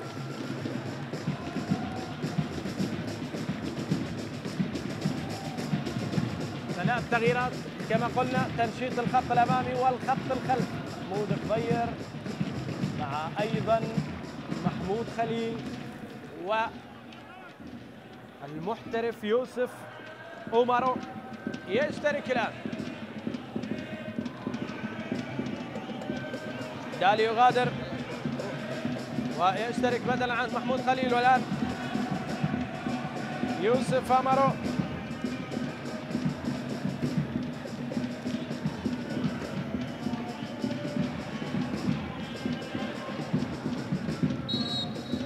منتظر عبد الأمير مغادر أرضية الملعب مع تالي، واعتقد أحمد عبد العزيز.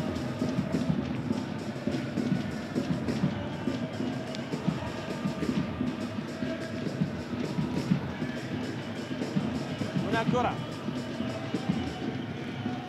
والمحاولة تأتي الآن مرة أخرى. يوسف أمرو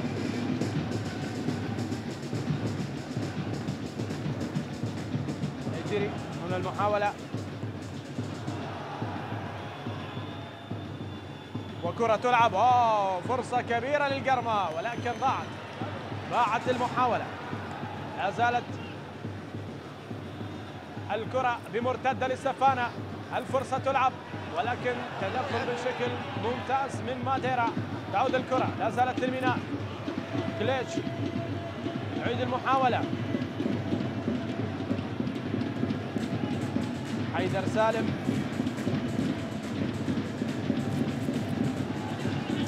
تلعب الكرة عالية في منطقة الجزاء ولكن إبعاد يأتي. ستملك مهند عبد الرحيم، علاء، قبل ذلك كورنادو، وتفقد كل هذه الكرات الهوائية. أمر غريب. حميد علي ربما يضعها حميد، ربما يتسبب فيها حميد، ولكن إلى ركلة مرمى.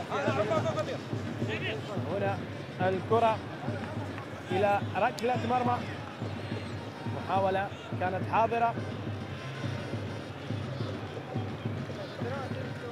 شاهد اللقطة الأخيرة، وهنا الدخول من شاب رزاق، فرصة لهدف ثاني ضاعت ولم يحسن التصرف فيها شاب. تعود مرة أخرى إلى مصر، كرات سهلة تلعب. محمود خضير الآن كارمو وصل جهة الدفاع، والكرة تعود مرة أخرى يوسف أمارو لاعب جمهورية النيجر الذي يشترك في وسط الملعب. يوسف أمارو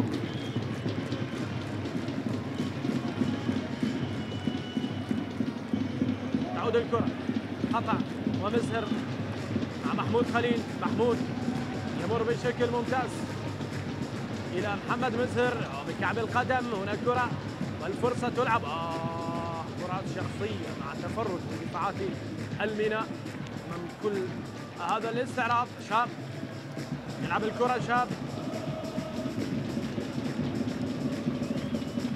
حاولت تعود أمارو في أول محاولة المحترف من جمهورية النيجر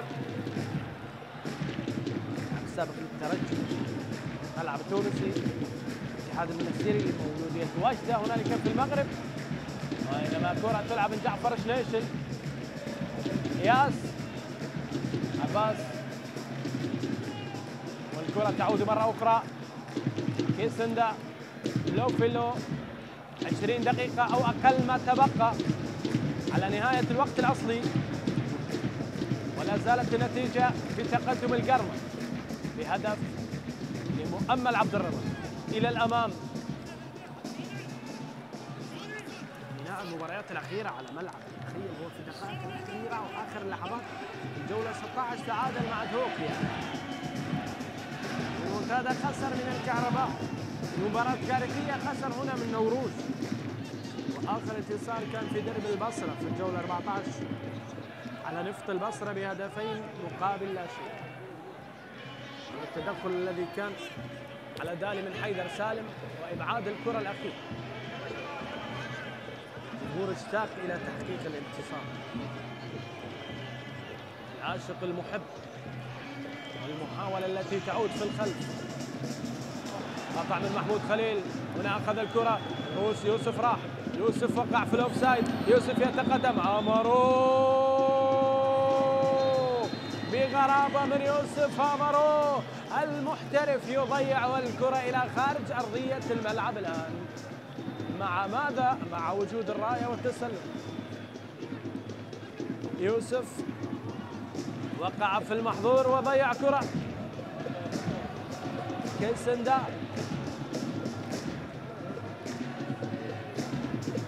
كرة في الخلف. مرة أخرى تلعب المحاولة من كورة من محمود خليل.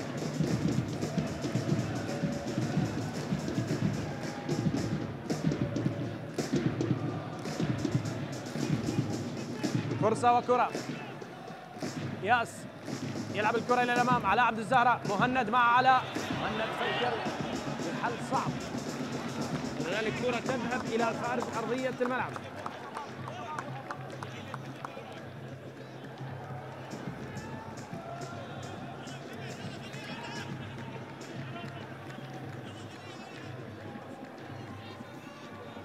هنا علاء.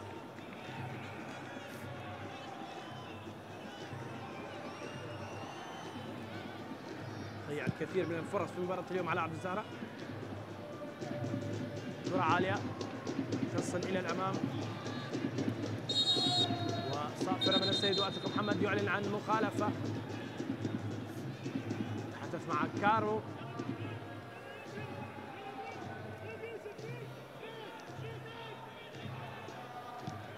فرصة تعود حيدر سالم. يضغطون على حيدر. إعادة الكرة. تمريرات إلى عنبر. عملية تقدم وخروج بالكرة من عباس ياس. يلعب كرة إلى أندري سناطي. سناطي يغير. كيسندا تقدم. يسقط كيسندا. لمسة يد ومخالفة على كيسندا. الميناء يفتقد إلى لمسة المدرب. أمر واضح. يعمل مجهود كبير. يضغط. أيضا مهاجم الحاسم غائب عن الميناء. الأمر يجب العمل عليه.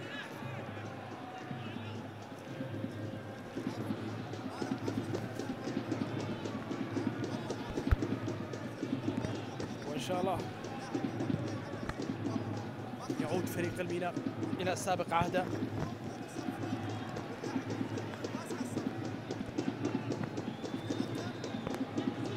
كرة تلعب وتعود. جيفرسون، مهند عبد الرحيم مرة أخرى، والكرة تبعد وتعود لصالح فريقي القرم عكس الاتجاه. تاكاوارا مع محمود خليل، وجراب تسقط، واكيد مخالفة للزيمبابوي جيرالد تاكاوارا. هنا الحكم يطلق الصافرة ربما بالإشارة إلى تغيير، وهذا تاكاوارا الذي يسقط في هذه اللحظات. إذا مؤمل عبد الرضا يخرج بالتحايا، ومحمد عدنان دوحي يشترك. محمد عدنان يشترك، يرمى في المباراة الأخيرة، يفتقد إلى الحس التهديفي، يسجل كثيرا. المحاولة تلعب إلى الأمام، استلام من محمود خضير الذي يبحث عن زميل، ولمسة يد مع تغيير. سجاد علاء سيشترك بدلا من أسامة عنبر.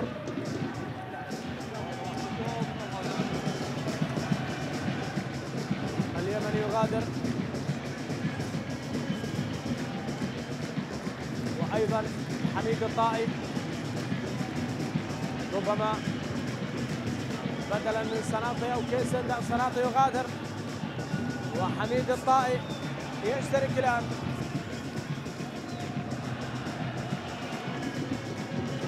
طبعا 20 سنة حميد رشيد الطائي يشترك الان.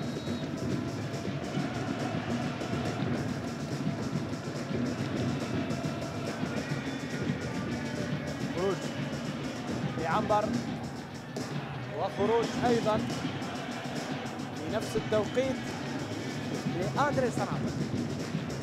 سجاد علاء في اول لمس الكره يتقدم، نشاط كبير. سجاد اخذ الكره، سجاد بدا يضغط على محمود خضير، وسجاد علاء.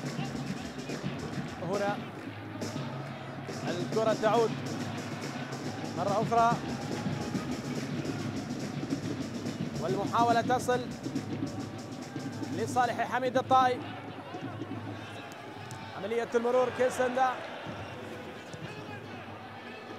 ولكن كرة عكس الاتجاه. عادت الآن مرتدة لحسم المباراة، لقتل المباراة. محمود خليل يترك المرمى الذي تركه الحارس، ويلعب كرة على الجانب باتجاه مصر لتذهب وتضيع الكرة التي عاندت ولم ترى الطريق السليم إلى مرمى حميد. ذهبت معاكسة، محمود خليل فكر بمحمد مصر، والكرة مرت لحسن حظ الميناء.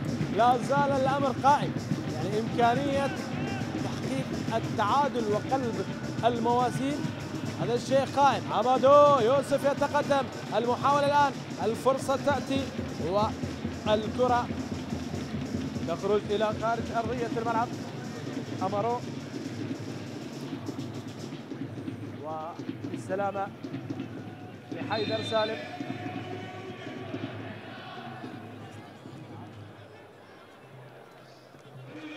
يسقط على أرضية الملعب.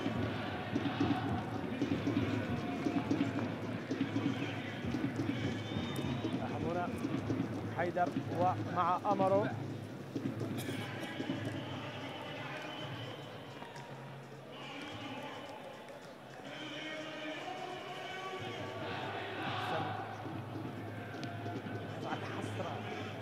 كمشاهد ومتابع جمهور الميناء الذي لا زال متفاعل، لا زال مساندا. الامور تسير على عكس ما يحب وعلى عكس ما يريد. هنا الارتقاء والابعاد امام محمد يوسف.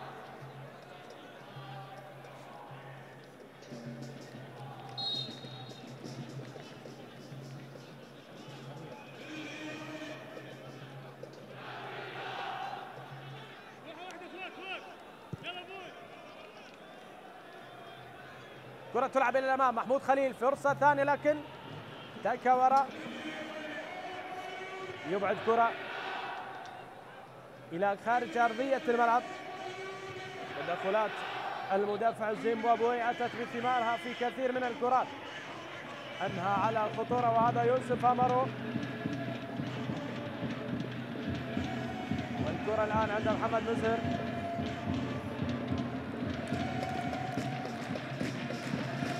السلامة لحيدر سالم.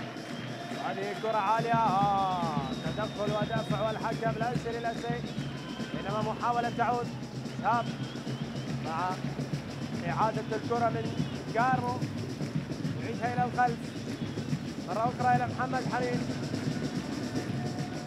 الذي يلعب الكرة عالية. أمارو كرة لاعب نيجيري إلى خارج أرضية الملعب. أقل من 10 دقائق على الختام، النتيجة على حالها، انتظار تغيير جديد. حسن حامد سيشترك الآن.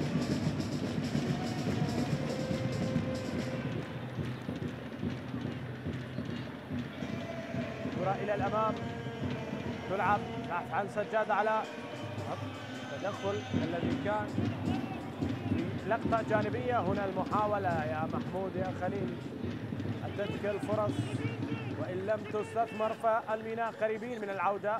سجاد وعلى لتدخل قوي.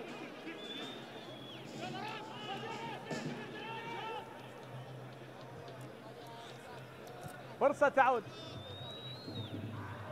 كرة مرة أخرى، عملية التقدم إلى الأمام. كيسندا يلعب الكرة وعلاء ينتظر ولا تأتي هذه. كليتش مع أمادو، برافو كليتش، بمرور رائع جدا من لاعب الارتكاز. سجاد علاء، سجاد الذي يتقدم، سجاد يأخذ مساحات، يلعب الكرة إلى عباس ياس.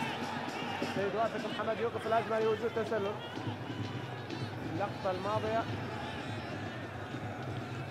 هنا التسلل يشير إليه حكم المباراة.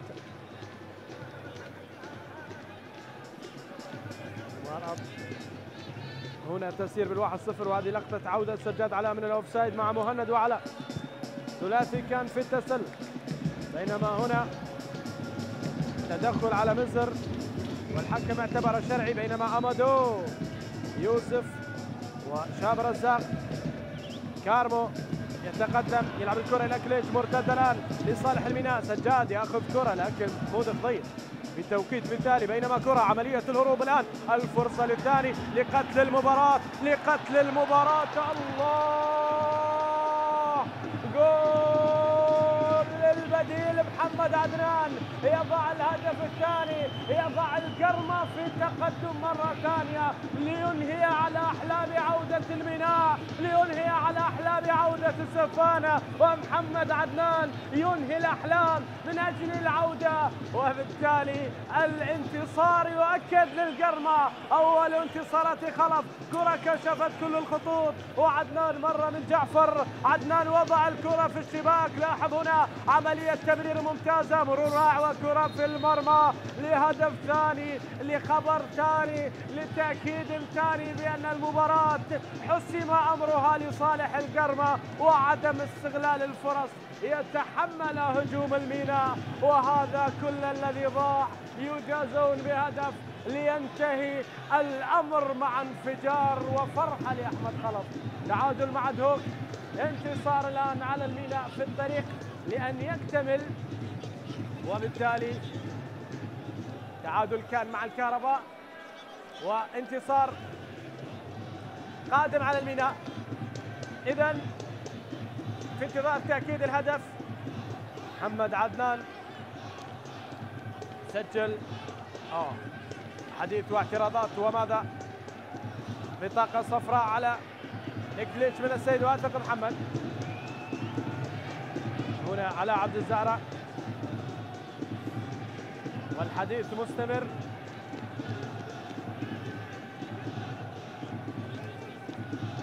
ماذا هناك؟ توقف واعتراضات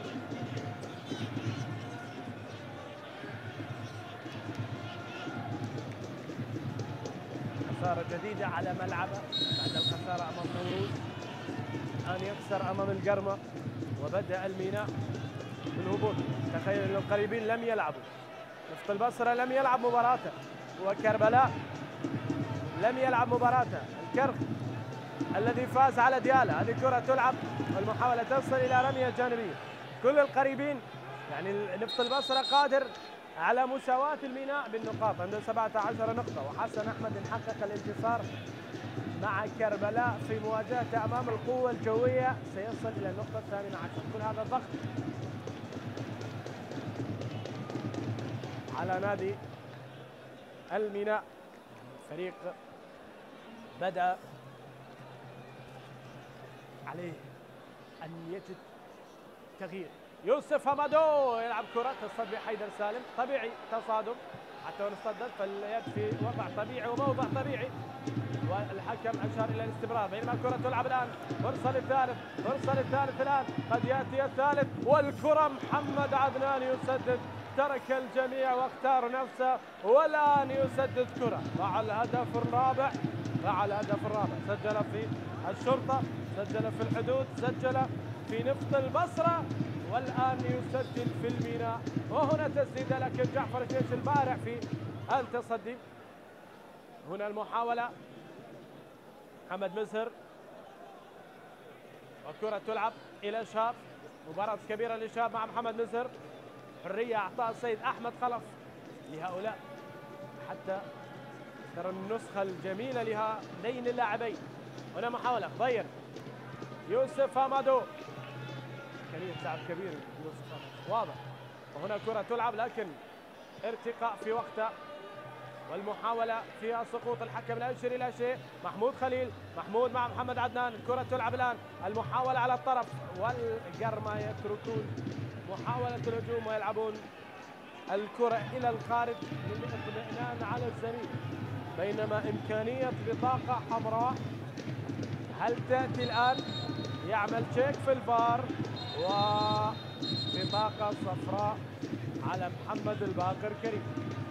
هذه ياتاك وراء، هذه ياتاك وراء محمد الباقر. هنا الكرة والتدخل وهذا الخطأ. المباراة سيراعي فيه ان لو عنده بطاقة صفراء. هنا التدخل الذي كان من كارمو على الافريقي. كل هذه الاعتقادات التي لم يشر من خلال الحكم لخطأ جعلت لوفيلو غاضب ويطالب بخطأ قبل ان ينزل الحدث الثاني.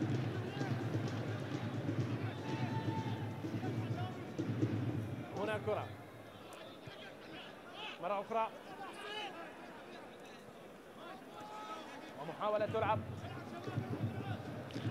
لصالح لاعبي الميناء في وسط الملعب.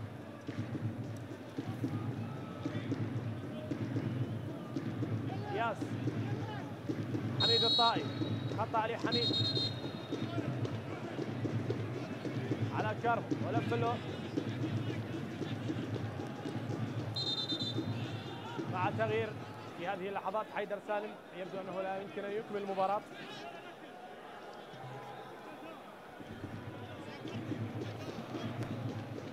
هذا حميد الطائي والتدخل الذي كان من كارمو.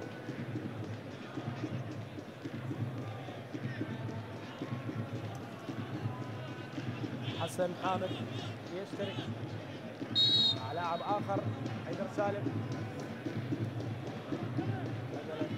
حسن حامد من المحاولة إلى سجاد، على سجاد عملية الدخول، سجاد والسقوط، وحكم المباراة حكم المباراة يقول لا شيء في مطالبات بإنذار من جانب لاعبي فريق القرم.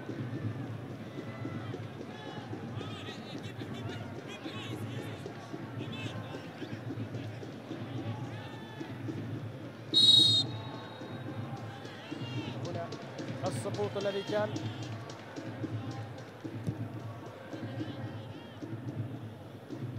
محاولة تلعب إلى الأمام. يوسف همدو، لكن اليوسف لم يشاهد انطلاقة محمد عدنان.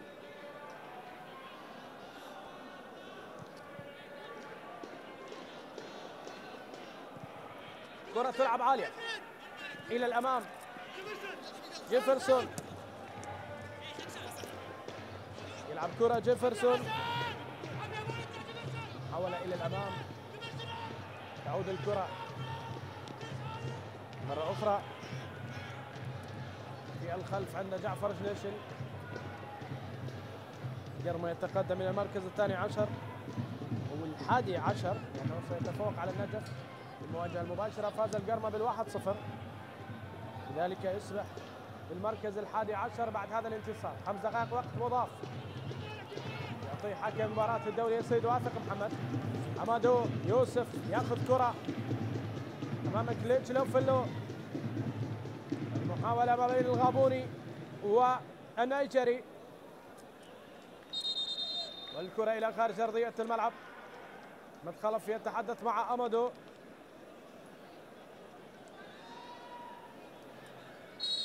فيما تغيير الآن محي الدين يشترك الآن في هذه اللحظات. وافد جديد الآن المنتخب الوطني. فيما كرة تلعب، محاولة،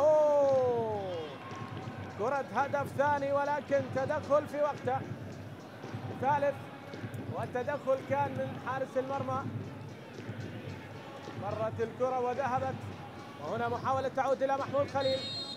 خطأ على محمود خليل، خطأ على محمود خليل.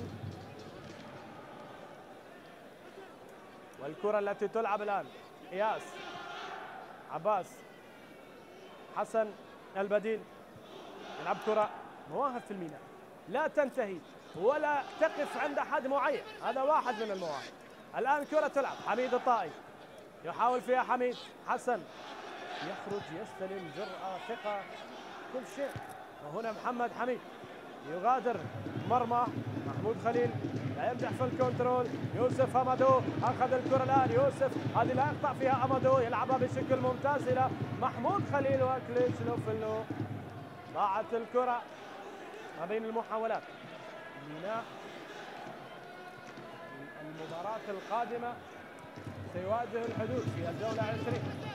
يعود إلى أول فريق واجه، بينما الجرما سيواجه القوة الجوية في مباراة ليست سهلة أبدا على الجرما ولا على القوة الجوية. هنالك ملعب الرماد. هنا المحاولة، وجيفرسون يبعد كرة إلى الأمام. إمكانية عودة الميناء في هذه المباراة كانت واردة، لكن لم يستغلوا الفرص ولم يتحامل على نفس الفريق وعلى الظروف وينجح في وضع هدف التعادل. يكتفي بهدف في شباكه، على الأقل تكون الآمال قائمة حتى هذه الدقيقة، حتى هذا الوقت. هنا مخالفة ضربة حرة مباشرة، على ما أعتقد أنها آخر مباراة للإسباني على الهرم التدريبي. ملامح على الفريق وعلى الوضع في أرضية الملعب واضح. هنا حميد يأخذ خطأ بعد تدخل محمد عدنان دوحي.